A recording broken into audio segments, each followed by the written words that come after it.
Boa tarde, novamente estamos dando início a mais um estudo da série psicológica de Joana de Ângeles. Hoje com o tema, está no capítulo 5 de Conflitos Existenciais, Ressentimento. Vamos para a nossa introdução com um breve comentário de um texto do Espírito Emmanuel. Esse está escrito no livro Carta de Paulo, o Evangelho comentado por Emmanuel, a passagem da segunda carta a Timóteo, capítulo 2, versículo 24. Foge dos que buscam demanda no serviço do Senhor. Os que incorporam ao Evangelho Salvador por espírito de contenda são dos maiores e dos mais sutis adversários do reino de Deus. Vamos aqui fazer algumas considerações para introduzir o nosso estudo dessa tarde. Emmanuel é bem resoluto e determinante, usando como de hábito o imperativo: foge, corre, dos que buscam demanda, dos que buscam discussões, combates, brigas no serviço do Senhor. E ele explica por quê. Os que incorporam ao Evangelho Salvador por espírito de contenda, de disputa, são dos maiores e dos mais sutis adversários do reino de Deus. A advertência aqui é das mais importantes, porque é na palavra reveladora do Evangelho do Cristo, à luz da doutrina espírita, que nós aprendemos a respeito da perfeição das leis divinas, do equilíbrio, da perfeição da justiça de Deus, o que faz com que haja toda uma mudança na nossa maneira de ver, observar e interagir durante a nossa encarnação.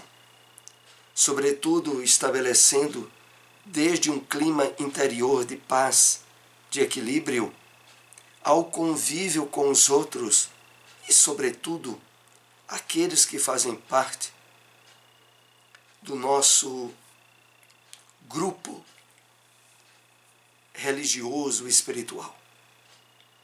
Então, o espírito de contenda, o espírito de disputa, ao percebermos a presença deles, não apoiemos, não ofereçamos ensejo ao surgimento, muito menos ao desenvolvimento de disputas, de desentendimentos por lugares, por posições, por entendimento mesmo a respeito da doutrina. Porque, como Emmanuel aqui coloca, por trás dessas buscas de demanda, há, na verdade, o espírito contrário aos objetivos do Evangelho do Cristo. E é com essa introdução que nós iremos tratar da temática hoje, ressentimento. Vamos para o primeiro tópico que separamos para o comentário inicial. O ressentimento permanece como um especial arquétipo, modelo, padrão, sombra densa, dominando os sentimentos humanos, aumentando o comportamento conflitivo, quando seria ideal liberá-lo da conduta. Então, por trás da tendência que muitos de nós podem ainda agasalhar ao ressentimento, à mágoa, a nos sentirmos contrariados, irritados com algo, a presença do arquétipo da sombra no nosso inconsciente, que padronizou durante inúmeras encarnações esse sentimento que se reveste numa atitude contrária ao equilíbrio, até a nossa saúde psíquica e física mesmo. Então, dominando os sentimentos humanos, aumentando o comportamento conflitivo, quando seria ideal liberá-lo da conduta. E aqui o ideal é exatamente colocado pelo nível de entendimento que já usufruímos da doutrina espírita e da percepção da realidade maior dos nossos objetivos sublimes, estabelecidos em cada encarnação nossa. Então, estar atentos a essa tendência de ressentimento que vem do nosso passado é muito importante para fazer, ao perceber, a devida canalização, a devida busca de conscientização das raízes que estão por trás desse sentimento, para colocá-lo sob rédeas e direcioná-lo para o nosso crescimento espiritual. Os indivíduos biliosos, aqueles que se irritam com facilidade, já se fazem caracterizar pela debilidade da organização fisiológica, responsável por transtornos funcionais, tendo maior facilidade em aceitar os desafios existenciais como provocações e instigações à sua aflição. Então, as pessoas que já são marcadas pela tendência ao ressentimento, elas começam de uma forma espontânea, mas infelizmente negativa, de perceber nos desafios, nas dificuldades do dia a dia, provocações e instigações à sua tendência ao ressentimento.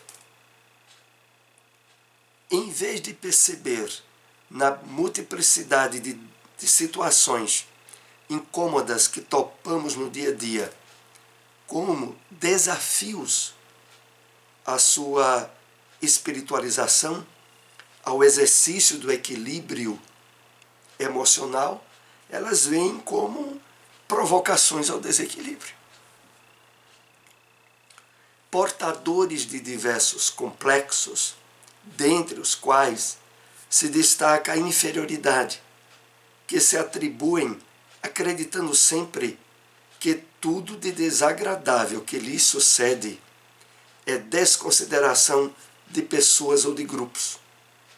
Mantêm-se sempre armadas, disparando pedardos contra todos. Vejam como é a situação. Por trás dessa tendência ao ressentimento, escondem-se diversos complexos de inferioridade, dentre outros, aonde a pessoa atribui a tudo aquilo que de certo modo lhe irrita uma desconsideração pessoal, como se as pessoas e a vida estivesse a lhe provocar esse tipo de sentimento. Em consequência, vivem sempre armadas, atentas a reagir de forma desequilibrada.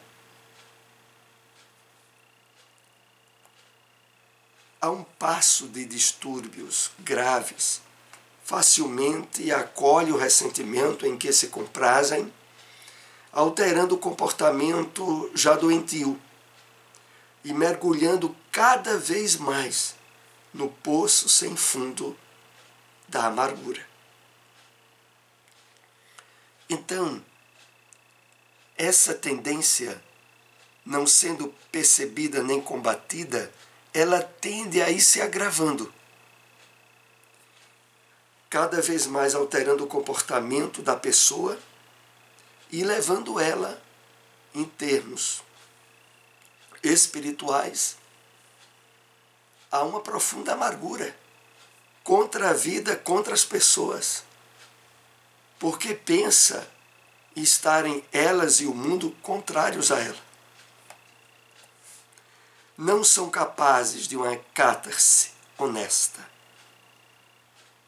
de uma busca de esclarecimento, de um apaziguamento interior, e mais se revoltam quando são confrontadas pela sensatez que os convida a uma revisão do acontecimento, a uma mudança de atitude.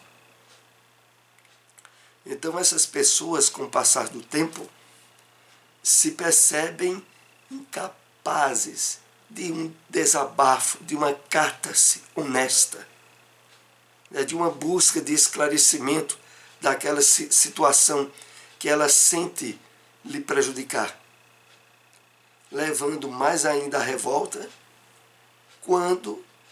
inclusive quando percebem-se sendo chamadas ao exame sensato da situação, o que provocaria naturalmente uma revisão de suas atitudes, mas para as quais elas não querem ceder.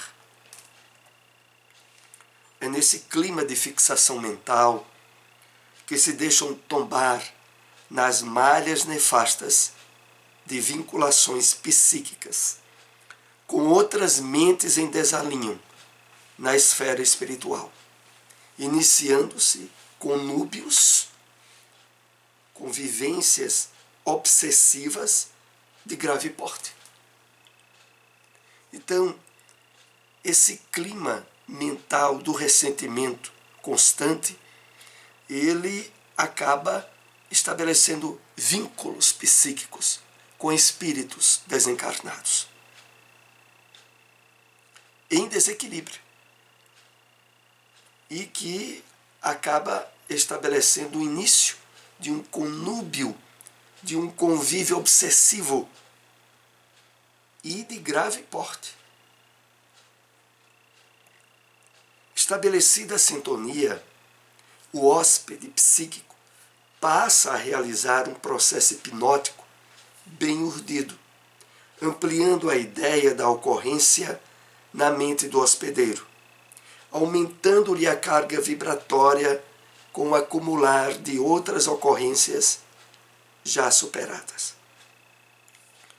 Esse texto quer dizer assim: aquela intromissão espiritual obsessiva amplia ainda mais no íntimo da pessoa propensa ao ressentimento, instigando ela contra a situação desagradável que tenha passado e muitas vezes relembrando outras passagens desagradáveis, de modo a intensificar mais ainda aquele comportamento em desalinho, mesmo de outras ocorrências já superadas. É como se o espírito muitas vezes dissesse assim à pessoa: tá vendo? Novamente tu tem que enfrentar isso. Não já é pouco que tu enfrentasse disso no passado? E aí sai intensificando magneticamente, espiritualmente, aquela tendência que a pessoa já tem para o ressentimento, para a mágoa. Nesse sentido, a mudança de atitude mental e emocional rompe os liames da indução obsessiva, facilitando maior claridade para o raciocínio, então livre os impulsos dominadores do algoz. Então, a superação desse conúbio obsessivo vai se dar a partir de uma mudança de atitude mental e emocional, que a pessoa perceba e resolva ter, facilitando a maior claridade para o raciocínio, então livre dos impulsos dominadores do algoz. Mas essa atitude inicial é imprescindível. Ao mesmo tempo, a aplicação dos valiosos equipamentos do bem, em forma de ações meritórias, não somente é gratificante para a emoção, como é compensador de dívidas transatas. Então, no final desse capítulo, Joana dá algumas orientações na superação dessa tendência que vem de nossos arquétipos, do nosso passado encarnatório, aonde a percepção da tendência é o primeiro passo na superação. Depois, o esforço na aplicação dos valiosos equipamentos do bem.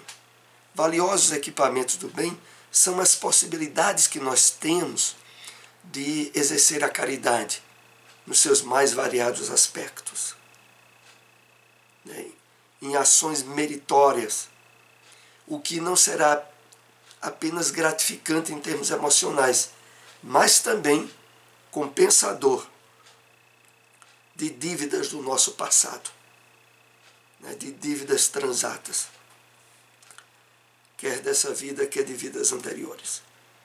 Então, é aqui que nós encerramos essa rápida análise do capítulo 5, Ressentimento, do livro Conflitos Existenciais, sempre deixando a sugestão da leitura de toda a obra, para que se possa absorver e perceber aspectos importantes que não são suficientemente tratados aqui durante o estudo. Agradecemos àqueles que nos acompanharam, se possível compartilhem essas informações. Até o próximo estudo, uma boa tarde a todos.